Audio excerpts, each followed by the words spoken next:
Philosophy of education.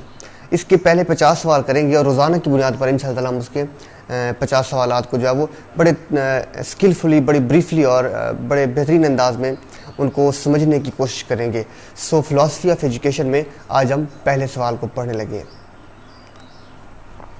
सो पहला सवाल है, Dewey like the best the following definition of education. John Dewey जो है वो प्रैग्मेटिस्ट था। प्रैग्मेटिज्म क्या होती है मैं आपको बताऊंगा। प्रैग्मेटिस्ट था यानी कि मॉडर्न उसकी अप्रोच थी टीचिंग में।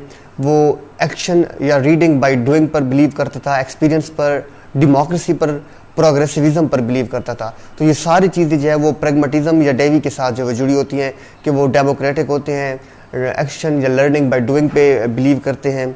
उसके अलावा जो है वो डेमोक्रेटिक अप्रोच उनकी होती है। ठीक है, तो इनमें क्या है कि Dewey like the best of the following definition of education.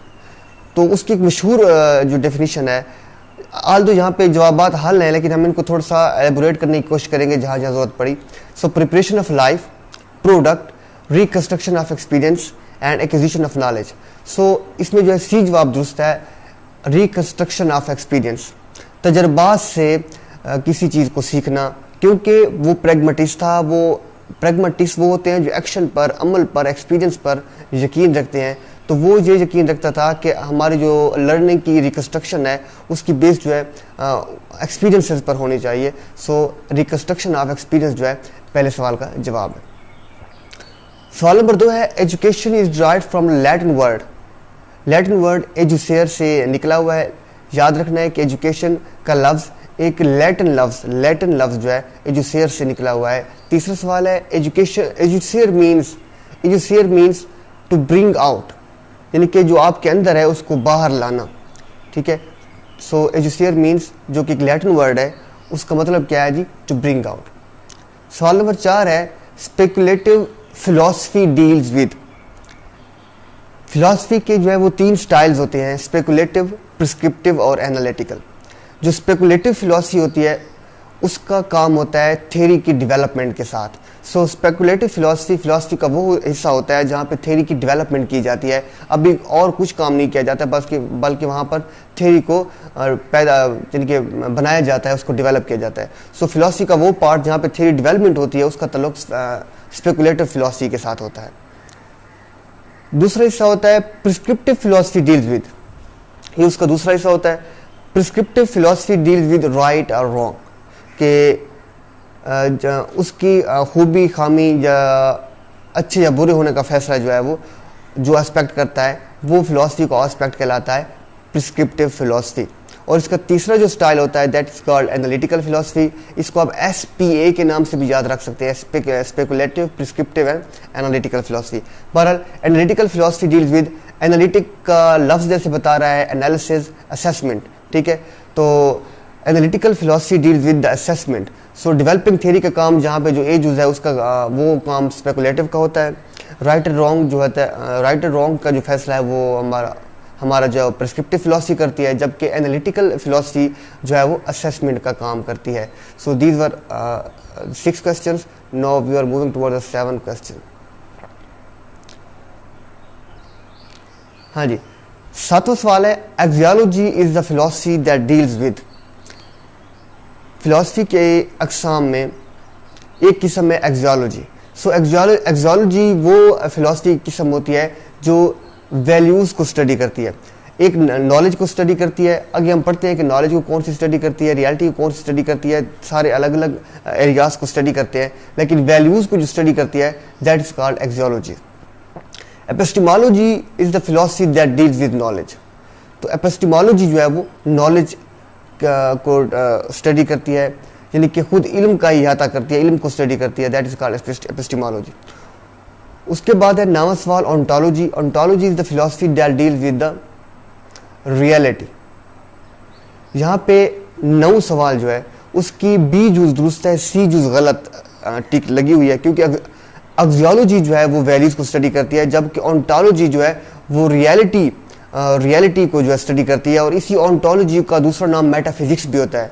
Ontology और मेटाफिजिक्स एक ही फिलॉसफी के दो नाम हैं, और ये दोनों रियलिटी को जो है वो डिस्कस करते हैं, स्टडी करते हैं। सो नाम सवाल का जवाब जो है वो दैट इज़ रियलिटी, क्योंकि वैल्यूज़ को जो है वो ऑक्सियोलॉजी जो है वो स्टडी करती है। 10वां सवाल है आप भी क्या है कि ontology is also called as metaphysics. जी बिल्कुल, ऑन्टोलॉजी का दूसरा नाम मेटाफिजिक्स भी है, और मेटाफिजिक्स या एंटोलॉजी रियलिटी को स्टडी करते हैं। यहाँ पे दो और फिलोसफीज खड़ी है, उनमें से एक्सोलॉजी वैल्यूज और एपिस्टेमोलॉजी जो है वो नॉलेज को स्टडी करती है। सवाल नंबर 11 है कि philosophy is the theory of education. Philosophy is the theory of education, ठीक है, ये याद करने वाली बात है। इलेक्ट्रिसिज्म मीन्स बोरोइंग बिलीफ फ्रॉम। इलेक्ट्रिसिज्म का जो टर्म है वो इस तनाजुर में इस्तेमाल होती है कि जब आप मुख्तलिफ फ़िलासफ़ी से, डिफरेंट फ़िलासफ़ी से बहुत सारे बिलीफ जो है वो बारो कर लेते हैं, उनसे ले लेते हैं और एक नया बिलीफ बना देते हैं, एक नई फ़िलासफ़ी बना देते हैं। चाहे वो फ़िलासफ़ी आपस में मुतसादे में क्यों ना हो, लेकिन डिफरेंट भी क्यों ना हो, लेकिन उनमें से आप कुछ ना कुछ आस्पेक्ट्स उनमें गैदर करके एक नया आइडिया जो है वो तश्कील कर देते हैं, नई फिलॉसफी बना देते हैं। तो इस चीज़ को इलेक्ट्रिसिज्म कहते हैं। So eclecticism means borrowing belief from one philosophy, two philosophy, none of above या डिफरेंट फिलॉसफी। तो ये होता है डिफरेंट फिलॉसफीज। डिफरेंट फिलॉसफी से जब हम मुख्तलिफ आइडियाज़ लेकर उनको कंबाइन कर कर एक नई फिलॉसफी जो है वो जनरेट कर देते हैं।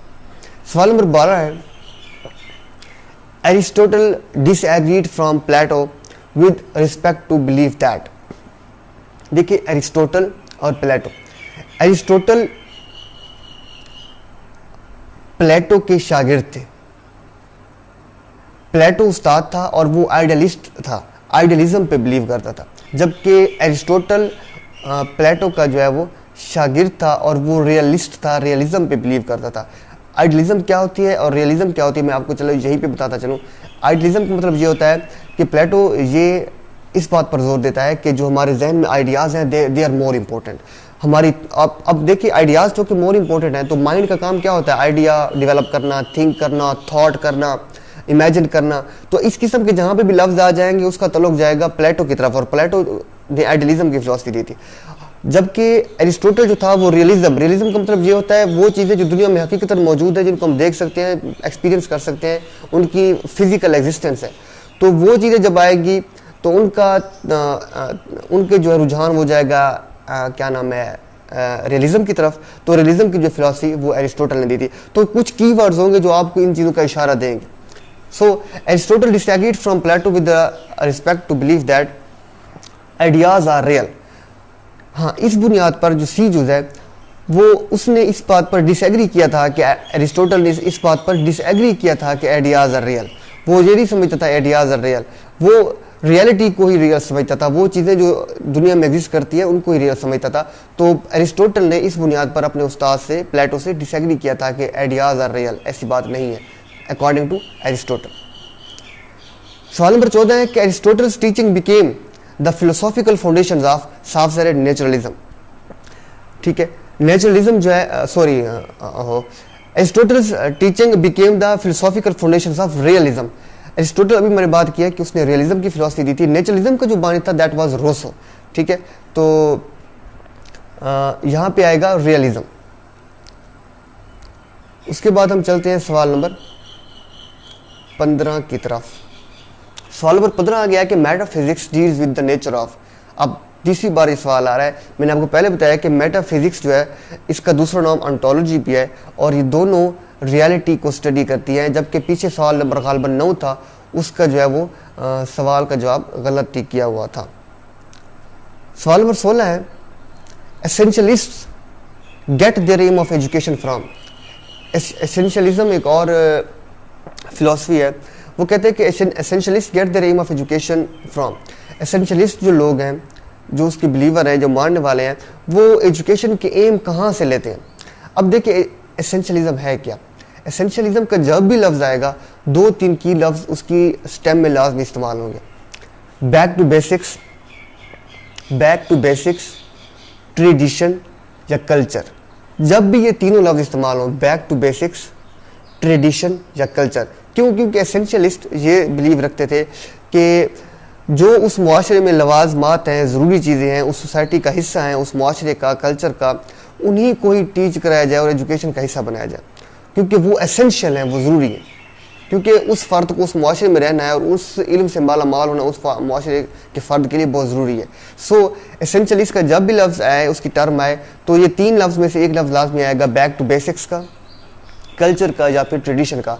तो मैंने आपको बता दिया, तो साफ ज़रा आप यहाँ पर फिर ट्रेडिशन को ही टिक करेंगे। उसके बाद है जी सवाल number 17, naturalism rest on the idea of. Naturalism एक मशहूर एजुकेशनल फ़िलासफ़ी है जिसको रूसो ने पेश किया था, और ये रूसो वही है जो फ्रेंच रेवोल्यूशन के बानी थे। तो ये सवाल भी आ जाता है कि 1712 से 1778 इसका लाइफ स्पैन है। तो ये जो है नेचुरलिज्म के बानी रूसो थे, ठीक है। उसके बाद सवाल नंबर 18 है, pragmatists rest on the idea of. Pragmatism, progressivism, ये दोनों लफ्ज़ जो हैं वो एक की तरह इस्तेमाल होते हैं, म्यूचुअली इस्तेमाल हो जाते हैं, और ये एसोसिएट किए जाते हैं मॉडर्न अप्रोच के साथ। और मॉडर्न अप्रोच का सबसे बड़ा जो हामी है वो जॉन डेवी था। प्रैग्मेटिज्म, उसके बाद डेमोक्रेटिक थिंकिंग, ठीक है, उसके बाद प्रोग्रेसिविज्म। ये तीनों लफ्ज़ जहाँ भी आएंगे तो ये थ्योरी जो है, ये बात जो है वो जॉन डेवी के या learning by doing, reconstruction of experience, ये 5 लफ्ज़ मोटे मोटे लफ्ज़ हैं जो जॉन डेवी की फ़िलासफ़ी को जो है वो बयान करते हैं। उसके बाद है जी realism rest on the idea of. ये पहले हम बात कर चुके हैं कि रियलिज्म जो है वो उसके बानी जो है वो अरिस्टोटल थे। प्लेटो जो थे वो, अब यहाँ पे 4 खड़े हैं, प्लेटो जो थे वो आइडियलिस्ट थे, अरिस्टोटल जो है जिस सवाल का जवाब है वो रियलिस्ट थे, जॉन डेवी जो था वो प्रैग्मेटिस्ट थे या प्रोग्रेसिविस्ट थे, रूसो जो है वो नेचुरलिस्ट थे। तो इस तरह हम इन चीज़ों को डिस्टिंग्विश भी कर सकते हैं। उसके बाद सवाल number 20, idealism rests on the idea of. Idealism को बुनियाद किस के ख्याल पर है? साफ ज़रा है, आइडियलिज्म को जो है वो पेश किया था प्लेटो ने, और वो प्लेटो से समझता था कि ideas are more important than the physical realities. उसके बाद सवाल नंबर 21 है, प्रैग्मा। प्रैग्मा ये वही लफ्ज़ है जो प्रैग्मेटिज्म से निकला है, जिससे प्रैग्मेटिज्म का लफ्ज़ निकला है कि learning by doing, reconstruction of experience, किसी काम को करके दिखाना। तो प्रैग्मा का मतलब भी क्या है? प्रैक्टिकल, करना। उसके बाद है सवाल number 22, most of the scientific knowledge is the result of sense perception. जब भी आप साइंटिफिक नॉलेज को पढ़ेंगे तो सेंस ऑफ परसेप्शन, देखिए जब आप साइंटिफिक नॉलेज पढ़ेंगे ना तो उसमें पहला लफ्ज़ ये आता है कि मुशाहिदा करना, और मुशाहिदा हम अपने सेंसेस के जरिए करते हैं, चीज़ों को कलेक्ट करते हैं 5 सेंसेस के जरिए। तो साइंटिफिक नॉलेज जो है वो कलेक्ट किया जाता है अपनी सेंस ऑफ परसेप्शन के जरिए। उसके बाद है जी knowledge acquired through reasoning is called. Reasoning का लफ्ज़ होता है अक्ल दानिश के लिए, ठीक है। तो इसके मुतरादिफ जो लफ्ज़ है रीजनिंग के जरिए जो लफ्ज़ इस्तेमाल जो नॉलेज गेन किया जाता है उसको रैशनैलिटी कहते हैं, रैशनलिज्म कहते हैं, ठीक है जी। इंट्यूशन विजदान को कहते हैं जब हम इनर फीलिंग्स के जरिए नॉलेज गेन करते हैं। अथॉरिटी कहते हैं जब हम किसी की एक्सपर्ट से, किसी अथॉरिटी बंदे से, किसी एक्सपर्ट से जो है नॉलेज गेन करते हैं, वो जो है अथॉरिटी से गेन होता है नॉलेज। और रेवलेशन जो है वो वही की सूरत में जो है आता है, तो वो रेवलेशन होता है। ये वो सोर्सेज है जहाँ से नॉलेज आ सकता है। बहरहाल जब हम रीजनिंग से नॉलेज गेन करते हैं, that is called rationalism. Next है जी in intuition knowledge is get from. Intuition विजदान को कहते हैं जी जब हम गौर फिक्र करते हैं, अपने आप का थोड़ी सी फीलिंग्स को स्टडी करते हैं। सो इंट्यूशन में इनर फीलिंग्स को जो है वो स्टडी किया जाता है। ये एक सूफियाना तर्ज तालीम है, तालीम हासिल करने का एक तरीका है इंट्यूशन। उसके बाद आ जाते हैं जी सवाल नंबर हम 25 पर। ये वो सारे ज़राए हैं जहाँ से एजुकेशन या लर्निंग हम हासिल करते हैं। इंट्यूशन हो गया, बाकी अथॉरिटी हो गया वगैरह वगैरह। Seeking experts opinion is the source of knowledge called. अब देखिए जहाँ पे एक्सपर्ट की ओपिनियन हम हासिल करेंगे तो वो हमारे लिए एक बंदा जो होगा वो that would B authentic for us, वो एक्सपर्ट होगा, सो that would B authority. Rationalism जो है वो रीजनिंग के जरिए, इंट्यूशन जो है इनर फीलिंग के साथ, रेवलेशन जो है वो अल्लाह ताला की तरफ से वही आती है, और अथॉरिटी जो होता है वो एक्सपर्ट ओपिनियन से हासिल किया जाता है। उसके बाद सवाल number 26, philosophy of education which emphasises ever lasting realities. Philosophy of education वो एजुकेशनल फिलॉसफी जो जोर देती है किस चीज़ पर? Ever lasting reality.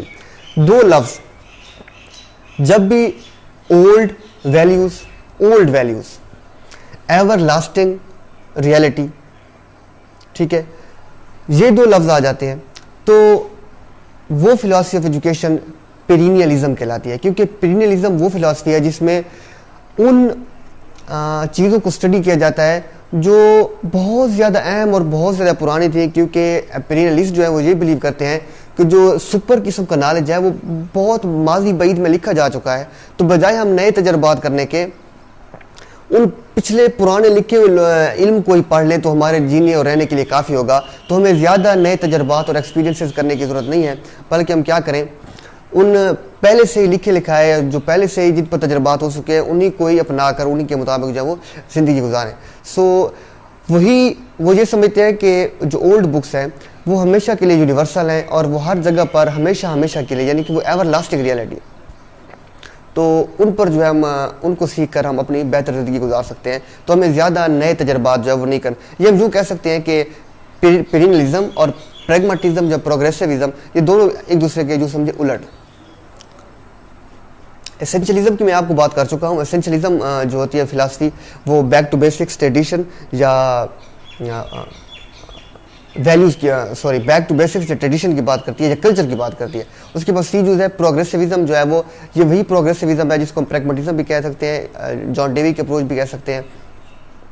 तो ये प्रोग्रेसिविज्म है जिसमें न्यू नॉलेज आ जाता है या रिकन्स्ट्रक्शन ऑफ एक्सपीरियंस आ जाता है।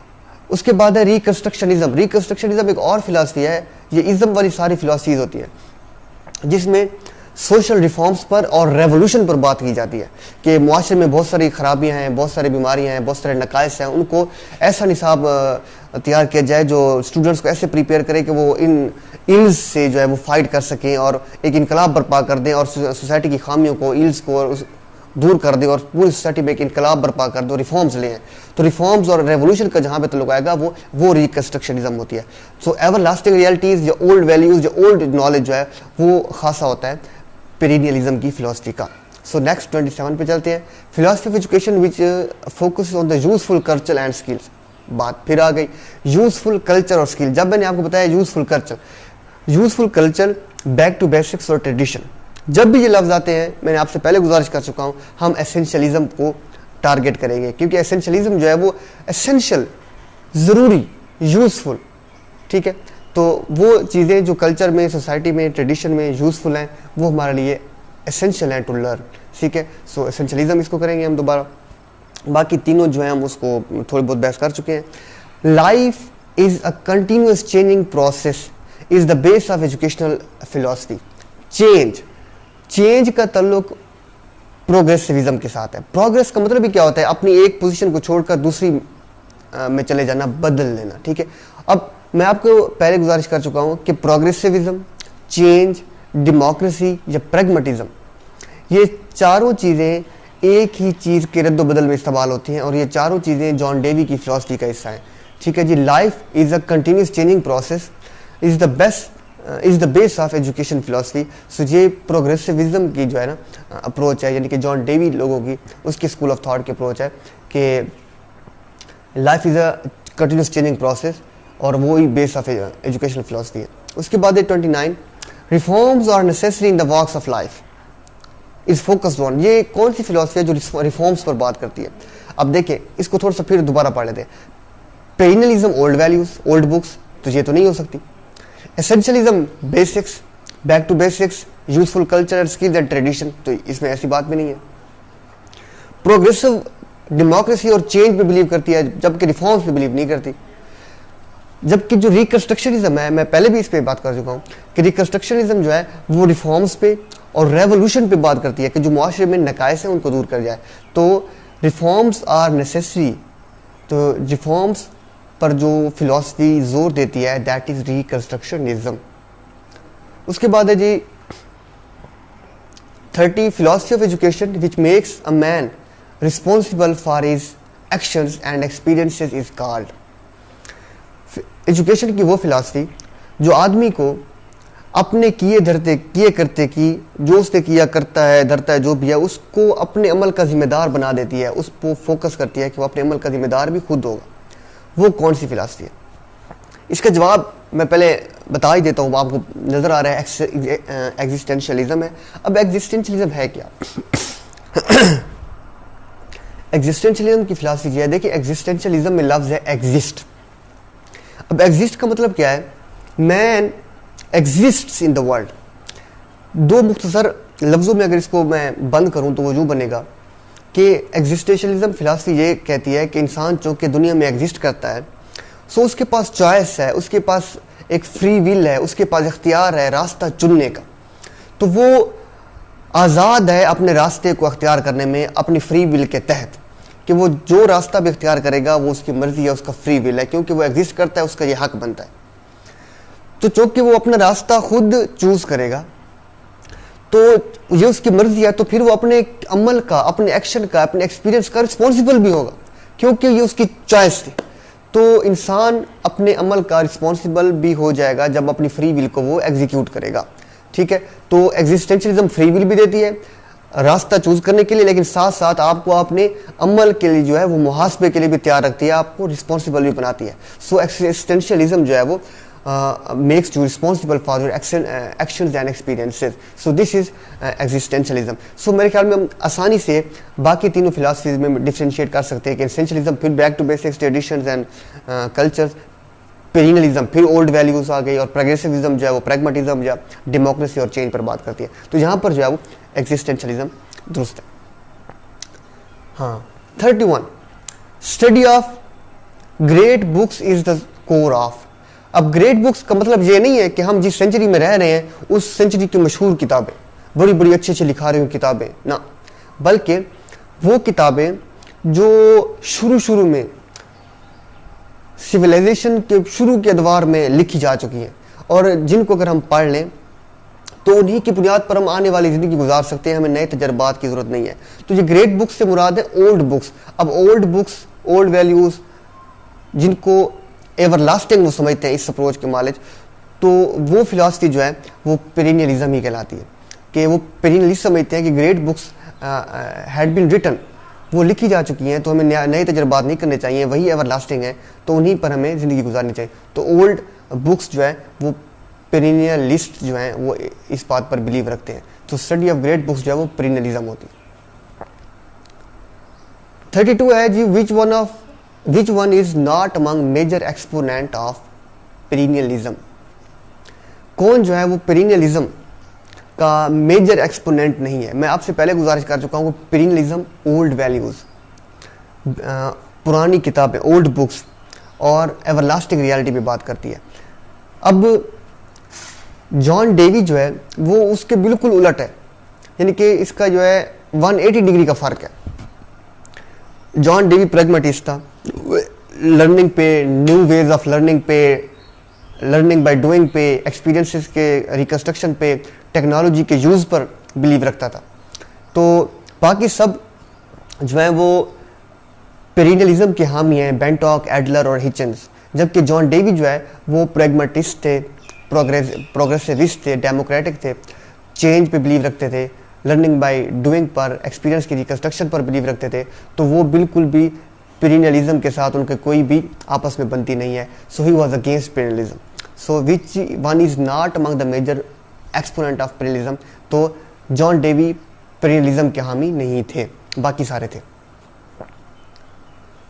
The school should be run on democratic lines is held by. अब देखिए, मैं आपको फिर बता चुका हूँ वो कौन सा कीवर्ड इस्तेमाल होगा तो आप फट से उस फिलॉसफी को जो है वो अटैक कर लेंगे, उसको टारगेट कर लेंगे।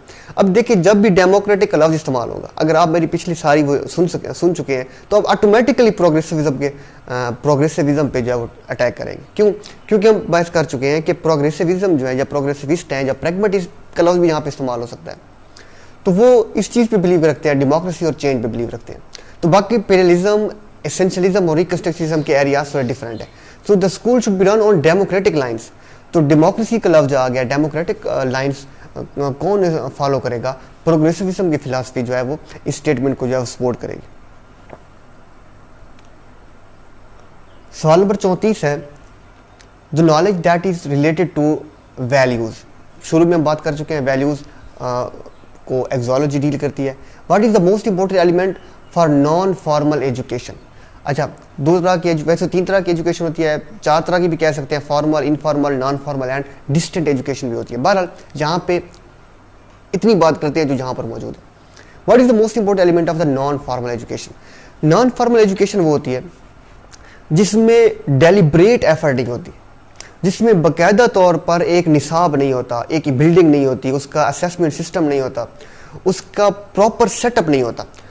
जब प्रॉपर सेटअप होगा, उसकी क्लासरूम होगी, उसकी लर्निंग इन्वायरमेंट होगी, उसका करिकुलम होगा, एवेल्यूएशन एंड असेसमेंट सिस्टम होगा, तो फिर वो होगी फॉर्मल।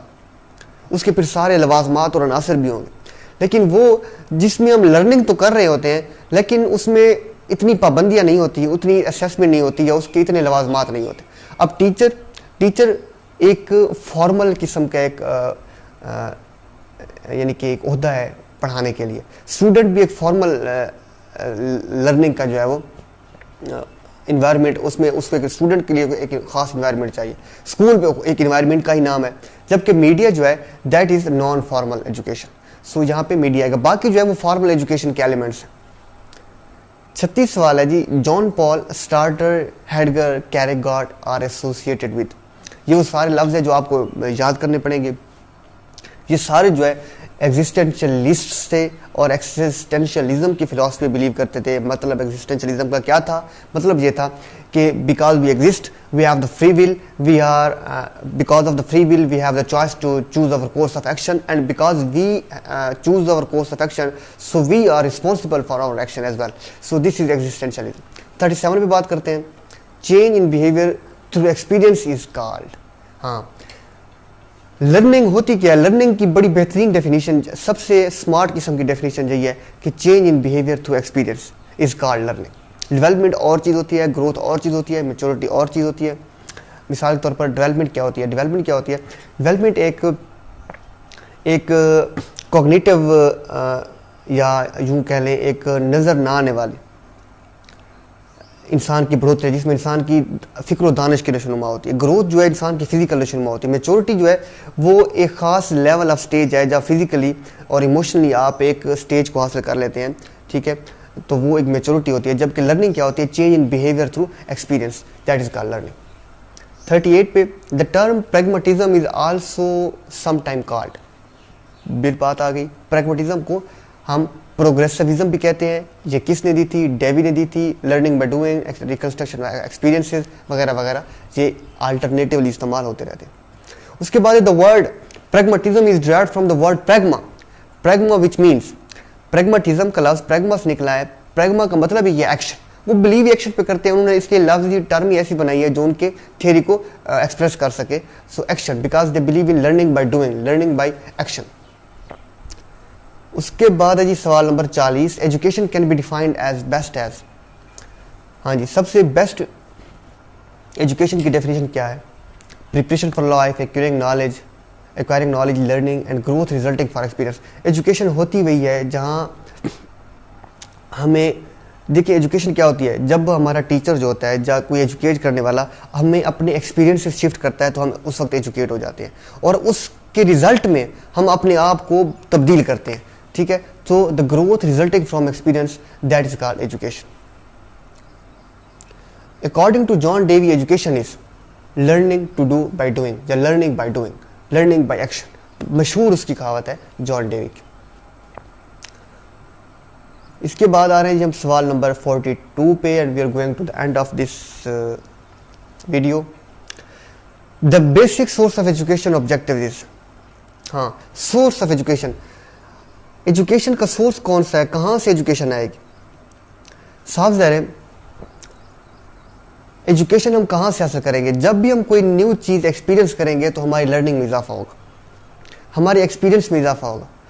जब हमारे एक्सपीरियंस में इजाफा होगा, हम देखिए हम किसी चीज़ को इनकाउंटर करेंगे तो हमें एक्सपीरियंस होगा और एक्सपीरियंस के नतीजे में हम सीखेंगे। तो एजुकेशन का सोर्स जो होता है वो हमेशा ह्यूमन एक्सपीरियंसेस ही होते हैं। The primary responsibility for determining the aims of education should be, the primary responsibility for determining the aims of education should be। अब यहाँ पर बहुत सारे लोगों को मुख्तलिफ जवाब सूझते हैं कि क्यों प्राइमरी रिस्पॉन्सिबिलिटी जो एम्स ऑफ एजुकेशन है उसको डिटरमिन करने की बुनियादी रिस्पॉन्सिबिलिटी कौन, किस टीचर की होनी चाहिए? कोई कहेगा नहीं एडमिनिस्ट्रेटर की होनी चाहिए, कोई पेरेंट्स की, सोसाइटी की, तो किसकी होनी चाहिए? जवाब इसका सोसाइटी है। क्यों?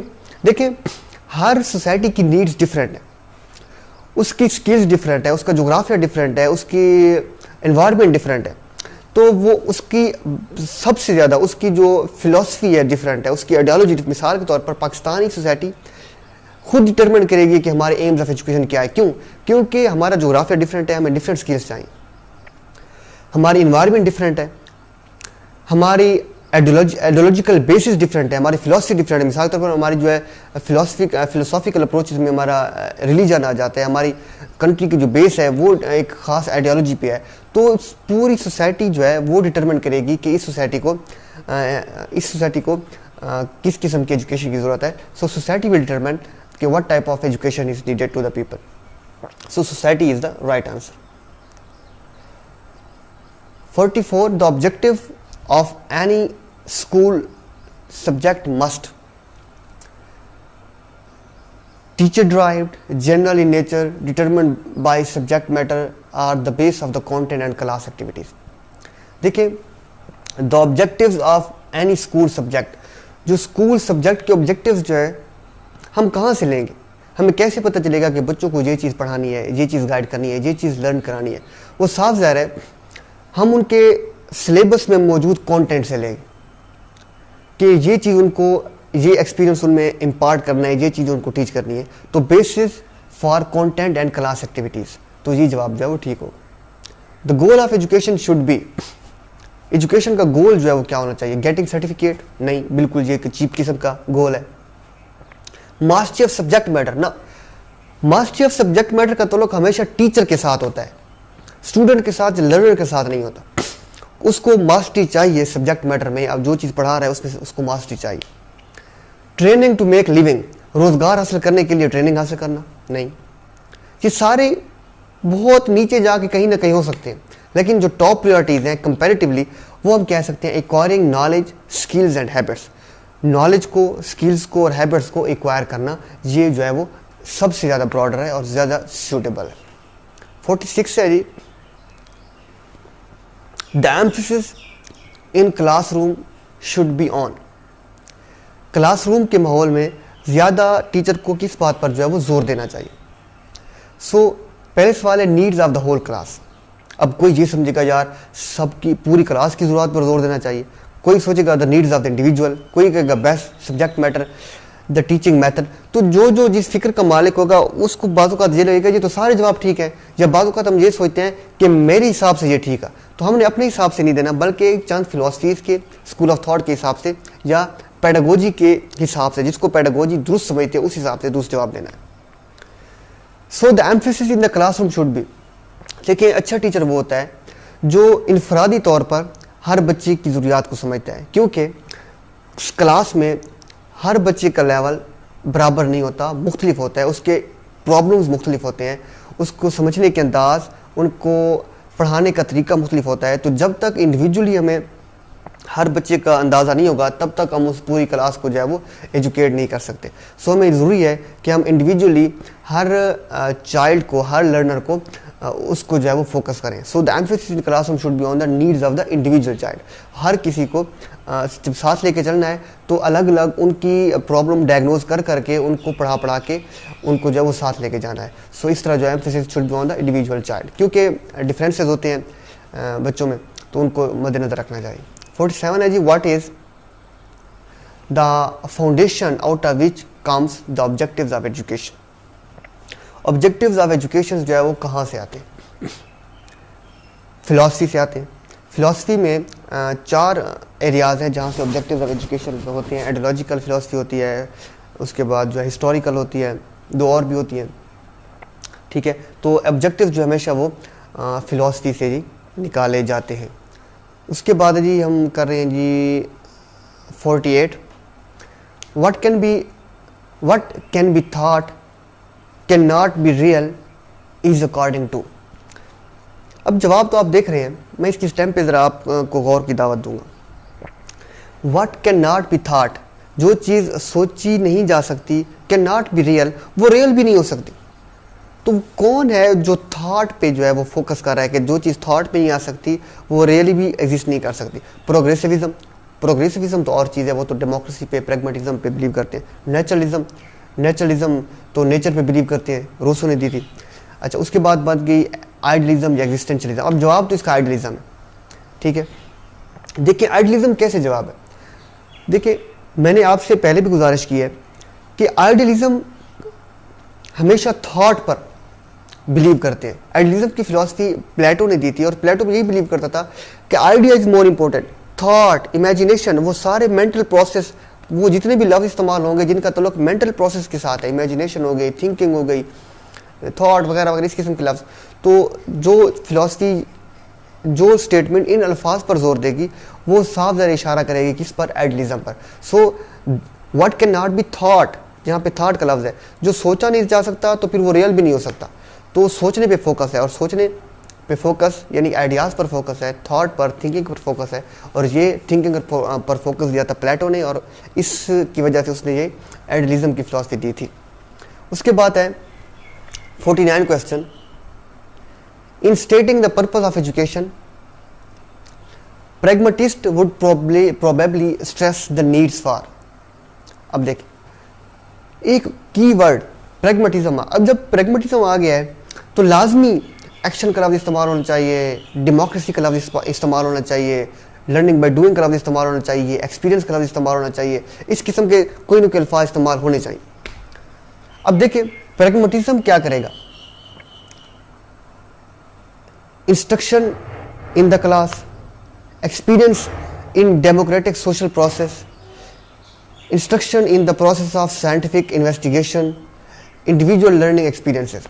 अब जहाँ पे जो बी यूज है वहाँ पे एक्सपीरियंसेस का भी जिक्र है और डेमोक्रेटिक सोशल प्रोसेस का भी जिक्र है। तो प्रैग्मेटिस्ट जो है वो इसी पे बिलीव करते हैं, so that would be B. So आज की वीडियो का आज हम कर रहे हैं हम आखिरी सवाल, the एग्जिस्टेंशियलिस्ट्स teacher is most likely to view teaching as। existentialist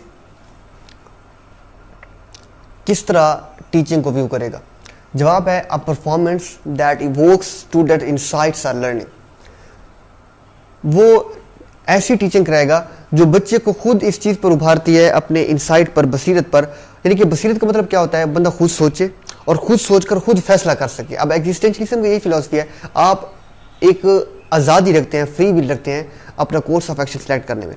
तो एग्जिस्टेंशियलिज्म ये बिलीव नहीं करेगी कि आपको उंगली पकड़ के आपको एक रास्ते पे खड़ी कर देगी, आपने इसी रास्ते पर जाना है ना, बल्कि आपको एक चौराहे पर खड़ी कर देगी जहाँ पे मुख्तलिफ रास्ते निकल रहे हैं, लेकिन आपको समझ बूझ और इंसाइट और बसीरत दे देगी कि आपकी मर्जी है, ये इधर जाता है, ये इधर जाता है, ये इधर जाता है, ठीक है। तो आप अपनी मर्जी से वो जब इंसाइट ले लेंगे तो फिर अपनी मर्जी से परफॉर्म करेंगे, अपनी मर्जी से रास्ता जो चूज करेंगे। सो जो है एग्जिस्टेंशियलिस्ट जो है वो इंसाइट को इन्वोक करती है। सो ये थे आज के हमारे 50 सवालात। इन 50 सवालात में से आपको कोई कोई सवाल नंबर सही दुरुस्त समझ नहीं आया तो प्लीज़ इसको कमेंट सेक्शन में लिखें, या आप समझते हैं कि इसको ज़्यादा बेहतर अंदाज में समझाया जा सकता था तो अपनी राय ज़रूर दीजिए। इस पर आप मज़ीद बहस करना चाहते हैं तो आप कमेंट सेक्शन में ज़रूर लिखिए और हमें राय दीजिए। इंशाअल्लाह ताला ये आज रमज़ानुल मुबारक का पहला रोज़ा था, हमने इसी जो है आइसोलेशन का फ़ायदा उठाते हुए ये लर्निंग जो है वो थोड़ी बहुत की है। इंशाअल्लाह ताला रोज़ाना की बुनियाद पर 50 सवालात पर मुश्तमिल रोज़ एक नई वीडियो अपलोड की जाएगी। सो आई होप कि आपको ये वीडियो अच्छी लगेगी। आप जिस स्टेज पर भी लर्निंग कर रहे हैं, पढ़ा रहे हैं या पढ़ रहे हैं, तो आई होप कि this will prove very useful for you. So keep in touch with us, please subscribe our channel and thank you. अल्लाह हाफिज़।